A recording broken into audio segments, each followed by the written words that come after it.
Buonasera dalla redazione del TG10. 3 casi di positività registrati oggi in Calabria con 1100 tamponi effettuati nelle ultime 24 ore. Ci sono anche quelli che sono stati prelevati e esaminati nelle strade di accesso, nelle ferrovie e anche nell'aeroporto di Lamezia Terme, dove sono stati prelevati appunto i tamponi da chi si è registrato sul sito della Regione Calabria per tornare nella nostra regione. Ma vediamo il bollettino.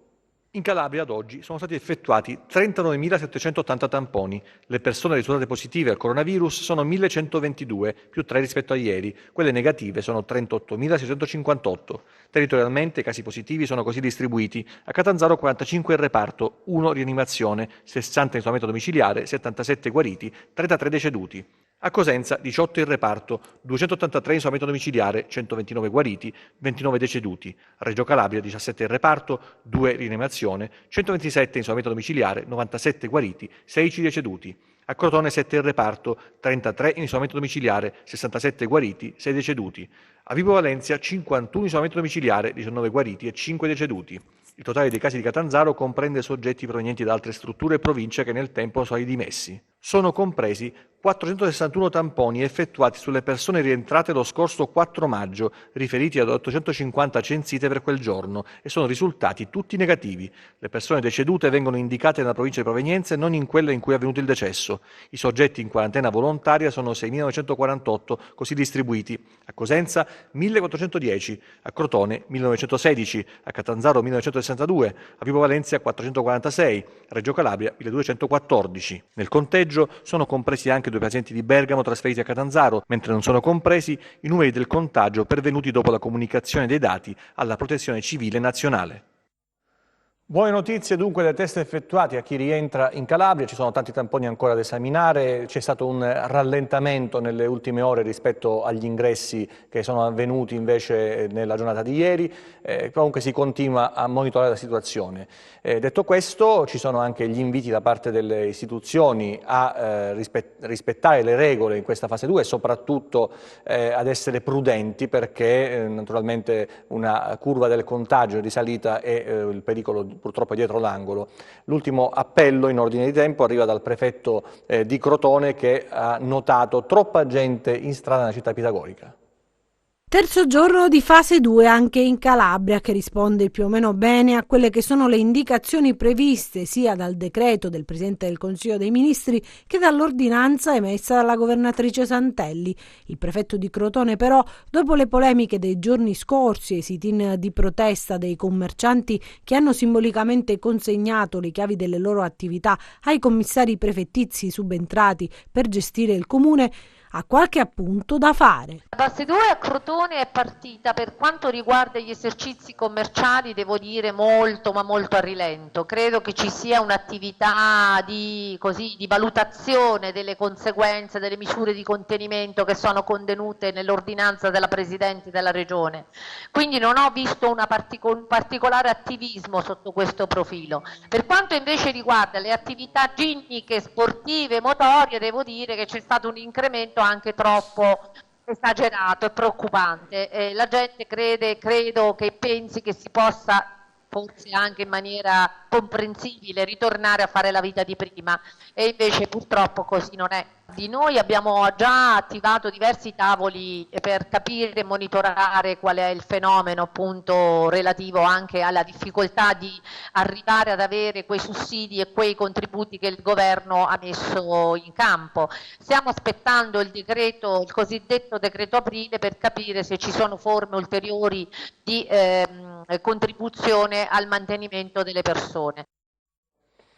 Ci sono altri punti, come dire, delicati sul territorio regionale e non solo, anche su quello nazionale. Abbiamo imparato che diversi focolai si sono accesi e hanno portato purtroppo ad effetti negativi in termini anche di vite umane nelle RSA, nelle residenze per anziani, ma ci sono anche tante residenze per anziani che sono riuscite a tenere fuori dalle proprie mura e dai propri cancelli il virus, con atteggiamenti di grande prudenza, di grande professionalità e aggiungiamo anche un po' di fortuna, perché c'è stato anche il caso in qualche circostanza che ha portato appunto dentro il virus, scatenando poi delle situazioni molto molto pericolose. Siamo a Mongrassano, la casa di riposo Serenità.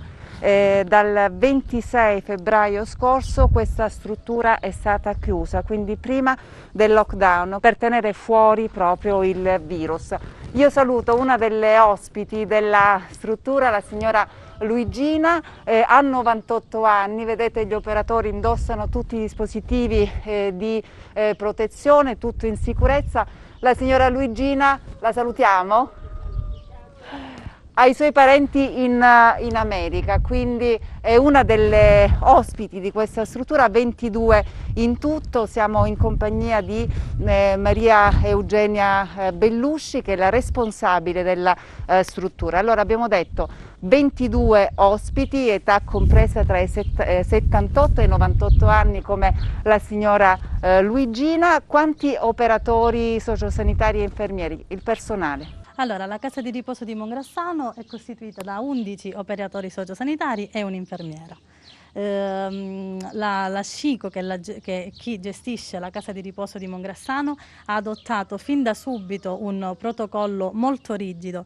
Tale protocollo è stato adottato sia per quanto riguarda la casa di riposo di Mongrassano, da me gestita, e sia per quanto riguarda le altre due strutture, che sono Villa Ortensia, coordinate da Ada Cosenza, e Villa San Nicola, coordinate da Francesco Cosenza. Voi siete riusciti a tenere fuori il virus da questa struttura, avete chiuso. Tra l'altro avete effettuato i tamponi proprio 2 giorni fa, il personale? Sì. Esatto, i tamponi sono stati effettuati il giorno 25 aprile, abbiamo avuto i risultati pochi giorni fa, dove attestano che tutti gli operatori sociosanitari sono risultati negativi al Covid-19. Come avete fatto a tener fuori il virus da questa struttura? Come vi siete organizzati? Allora, c'è stato un protocollo molto rigido. Inizialmente la struttura ha filtrato gli ingressi per poi chiudere tutte le porte a visitatori e parenti. Gli operatori prima di iniziare il proprio turno di lavoro hanno l'obbligo di prendere i propri parametri, quindi parlo della temperatura e della saturazione. L'azienda ha fornito il personale di dispositivi di protezione individuale, quindi mascherine, guanti, visiere, tute monouso, gel igienizzante, proprio per evitare qualsiasi forma di contagio. È una casa di riposo, quindi non è un RSA, e per questo motivo noi curiamo ancora di più anche un aspetto sociale, e proprio per questo motivo abbiamo spiegato fin dall'inizio questa situazione d'emergenza, offrendoli anche a loro per evitare qualsiasi tipo di limite, no? Mi riferisco alle distanze con i parenti, dei servizi di videochiamate, quindi quotidianamente noi facciamo delle videochiamate per limitare questa distanza. E i parenti come hanno accettato subito la chiusura della struttura? Perché prima del lockdown, come dicevamo, quindi dal 26 febbraio, questa struttura è stata off limits per... Dal 26 febbraio abbiamo filtrato gli ingressi, dai primi di marzo la struttura è stata completamente chiusa. Colgo l'occasione per ringraziare tutti i parenti che hanno accolto immediatamente, capendo l'esigenza di questo periodo dettato dal Covid-19, e quindi alla decisione di chiudere la struttura. Ecco, precauzioni appunto massime. C'è una vicenda che avevamo già segnalato nelle scorse settimane, c'erano dei dubbi sui dispositivi di protezione non idonei consegnati agli operatori del 118 di Cosenza, una situazione che è stata segnalata ai carabinieri del NAS della città dei Bruzzi. Guardate, sulle etichette c'è proprio scritto non medici, sono dispositivi di protezione individuale consegnati agli operatori del 118 di Cosenza. Si tratta in particolare di tute di classe 1 anziché almeno di classe 3 come sarebbe invece prescritto dai regolamenti. Materiali prodotti in Cina sulle cui confezioni si specifica non sterile, dunque non adatto per uso sanitario. Oltre a danno la beffa, dispositivi dispositivi non solo inadeguati, ma le cui quantità sono davvero esigue. Sono arrivate infatti 6 tute per ogni equipaggio, il che vuol dire, spiegano gli addetti ai lavori, che eventualmente si potrebbero coprire soltanto 2 interventi. Medici, infermieri, autisti del servizio d'emergenza, equipaggi che si ritrovano sul campo e che hanno continuato a lavorare, cioè a soccorrere sulle strade e nelle case. Nel loro lavoro, per intenderci, non è possibile il distanziamento sociale. Ecco perché mascherine, tute e guanti adatti sono fondamentali per la loro e l'altrui sicurezza. L'allarme tra gli operatori del 118, dopo aver verificato che il materiale consegnato non è idoneo, è alto. Così oggi hanno segnalato ai NAS dei Carabinieri di Cosenza quanto accaduto per le opportune verifiche. Insomma, la sicurezza richiesta a gran voce, si denuncia, non è stata assicurata. Fase 2, cambiano molte cose, ci sono nuove regole anche per il trasporto pubblico urbano. Siamo andati a Catanzaro per vedere le misure adottate. Posti distanziati, vedete, obbligo di mascherine a bordo per bus e funicolare. Siamo a Catanzaro, con l'inizio della fase 2 riprende il servizio di trasporto pubblico, pochi, a dire il vero, i passeggeri in questi primi giorni. Al momento il servizio della funicolare pare che vada bene perché non c'è molto afflusso di gente, quindi siamo 2 o 3 persone e a vista non è che c'è molta gente, però penso che le distanze, la sicurezza funzioni al meglio, diciamo, ecco. I servizi di trasporto pubblico locale rimangono ridotti del 30%. La MC, la società che gestisce la mobilità pubblica per la città di Catanzaro, ha recepito le linee guida e le modalità organizzative per il contenimento della diffusione del Covid-19. Abbiamo adottato altri sistemi per garantire ai passeggeri l'incolumità. Quindi l'ingresso e l'uscita, che già erano separati come da servizio, sono stati delimitati da alcune transenne. Tutti gli operatori stanno utilizzando le mascherine e i guanti per evitare contatto diretto, distanze di sicurezza. Abbiamo fornito nelle varie stazioni, ci sono gel disinfettanti e stiamo cercando di verificare che tutti i passeggeri adottino anche loro le misure di sicurezza, sia per i passeggeri stessi sia per noi che comunque siamo a contatto con il pubblico. E adesso un salto a Reggio Calabria per vedere come procede la fase 2, come i cantieri aperti, attività commerciali, bar e ristoranti che sono pronte a ripartire.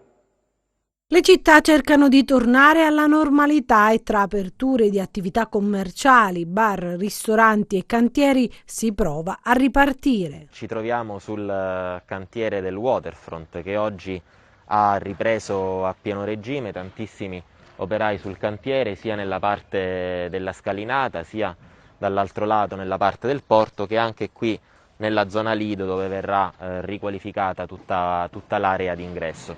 In queste settimane che il cantiere è stato chiuso abbiamo anche acquisito dalle Ferrovie dello Stato l'area della pineta, quindi adesso verrà recintata anche quella e si inizieranno i lavori di riqualificazione. I cantieri quindi stanno ripartendo. Ieri sono stato al Parco Lineare Sud, anche lì si è ripreso a sprombattuto, così come al campo di Ciccarello e, come avete visto qualche giorno fa, anche il piazzale Atam, che erano anni che aspettava una riqualificazione. Prima di venire qui sono stato a fare un giro per i mercati. Oggi, sapete, ripartono i mercati rionali, i mercati all'aperto nella parte dei generi alimentari.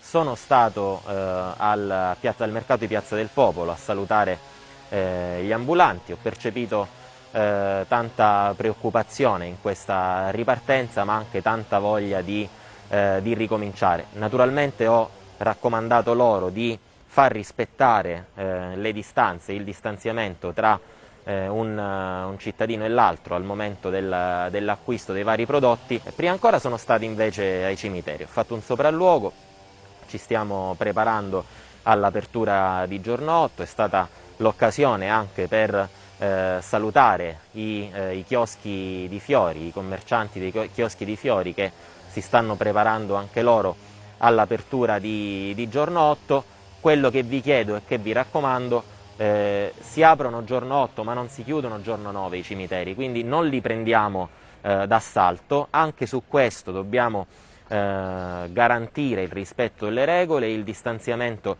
sociale ed evitare assembramenti. Sta a noi, sta al nostro grande senso di responsabilità, perché se noi facciamo questo, piano piano, come state vedendo, la città un po' alla volta, seppure con fatica, ripartirà e ritornerà gradualmente alla normalità.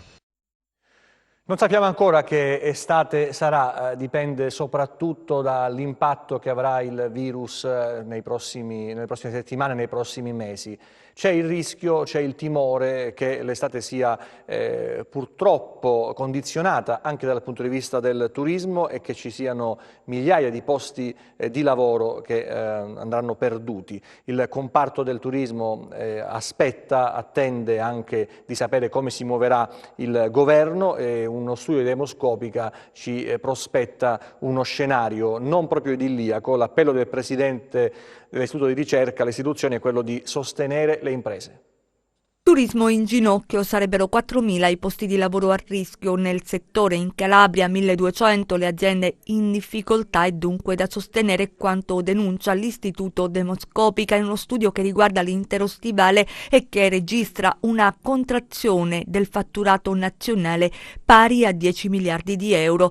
Come invertire la tendenza? La proposta del presidente di Demoscopica, Raffaele Rio. Bisogna attrezzarsi subito, bisogna mettere in campo un piano straordinario per il turismo che debba avere una dotazione di risorse finanziarie almeno di 100 milioni di euro e mettere in campo delle iniziative. Penso per esempio a un fondo di sostegno per tutti i costi della sanificazione che in questo momento gli operatori dovranno mettere in campo per poter riaprire. Penso per esempio a un buono vacanza regionale, almeno 30 milioni di euro per poter consentire alle famiglie, diciamo non soltanto calabresi ma chiunque voglia trascorrere una vacanza in Calabria, per esempio di poter utilizzare questo buono o detrarlo dalla dichiarazione dei redditi.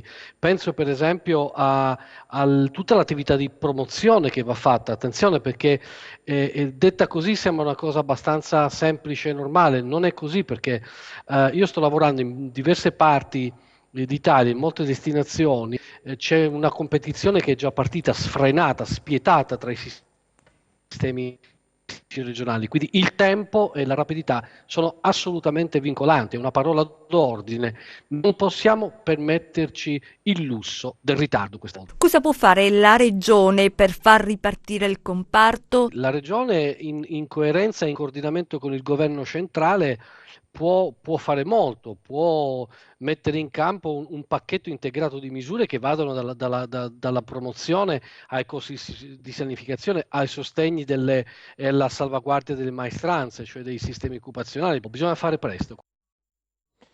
Ed ora parliamo invece di rifiuti, perché il comune di San Giovanni in Fiore ha bloccato i conferimenti nella discarica ricadente nella cittadina con un'apposita ordinanza.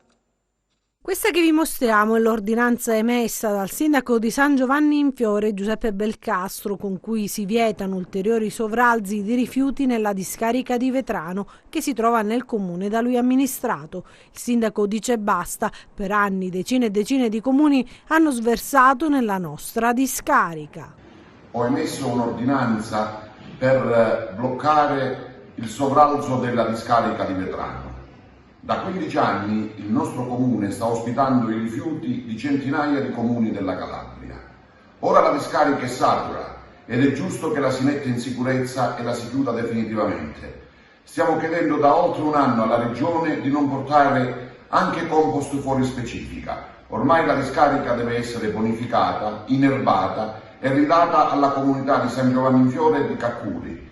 Non accetteremo più che questa discarica possa essere funzionale. Abbiamo dato tanto, ora è arrivato il momento che la Regione la bonifichi definitivamente, perché San Giovanni in Fiore non sarà più la pattumiera della Calabria.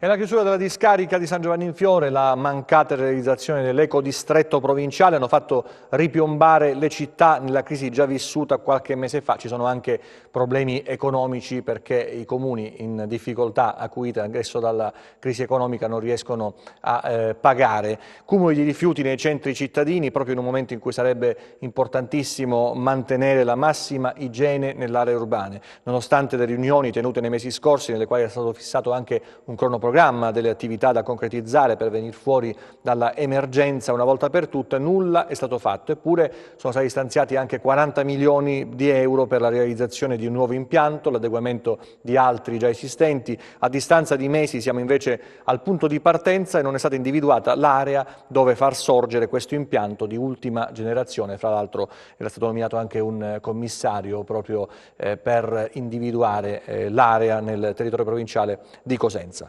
La cronaca adesso: avrebbero minacciato ripetutamente anche di morte con una pistola un commerciante vittima di usura ed estorsione, che però ha avuto il coraggio di denunciare tutto ai carabinieri. Ci sono stati 3 arresti a Isola Caporizzuto.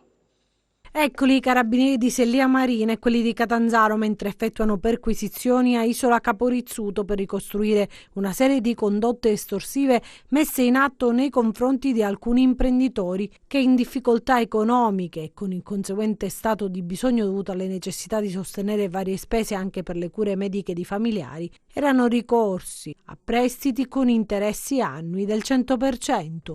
Uno di loro nel 2010 aveva ricevuto un prestito di 4.000 euro, non potendo poi restituire la cifra di 20.000 prevista dai tassi di interesse. Nel novembre 2019 ha deciso di rivolgersi ai carabinieri. Da qui dunque sono partite le indagini che hanno portato anche attraverso pedinamenti, intercettazioni, controlli documentali e riprese video all'arresto di 3 persone di Isola Caporizzuto finite in manetti con l'accusa di usura ed estorsione ai danni di un commerciante di Cropani. La vittima è stata minacciata più volte anche con una pistola.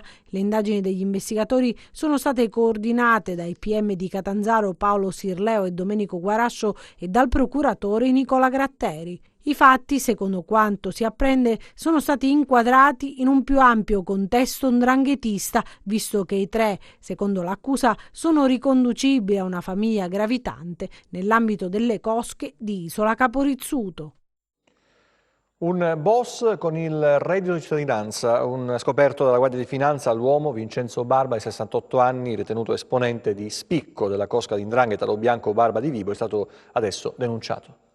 Ha precedenti per estorsione, sequestro di persona, ricettazione, truffa e usura. È ritenuto un esponente di spicco della cosca di 'ndrangheta Lo Bianco Barba di Vibo Valencia, ma da settembre 2019 a gennaio 2020 ha indebitamente percepito il reddito di cittadinanza, riuscendo ad intascare nel periodo circa 4.500 euro. Vincenzo Barba, di 68 anni, alias musichiere, è stato adesso denunciato e gli sono stati sequestrati beni pari alla somma ricevuta illegittimamente. La posizione di Barba è stata scoperta dalla Guardia di Finanza di Vibo che, su disposizione della Procura, ha avviato controlli sull'erogazione del reddito anche per verificare se alla misura hanno avuto accesso soggetti che non ne avevano diritto e persone vicine alla criminalità organizzata. E così, nel corso delle verifiche, le Fiamme Gialle hanno individuato Vincenzo Barba, ritenuto un esponente apicale della criminalità vibonese, che era riuscito ad ottenere il reddito di cittadinanza omettendo di comunicare all'INPS le condanne a suo carico preclusive dell'erogazione del beneficio. Barba è stato condannato nel 2010 dalla Corte d'Appello di Catanzaro per associazione a delinquere di stampo mafioso ed è stato coinvolto nelle operazioni di polizia Robin Hood, Nuova Alba, Flash e recentemente Rinascita Scott della DDA di Catanzaro. Adesso le previsioni del tempo per le prossime ore, vediamo.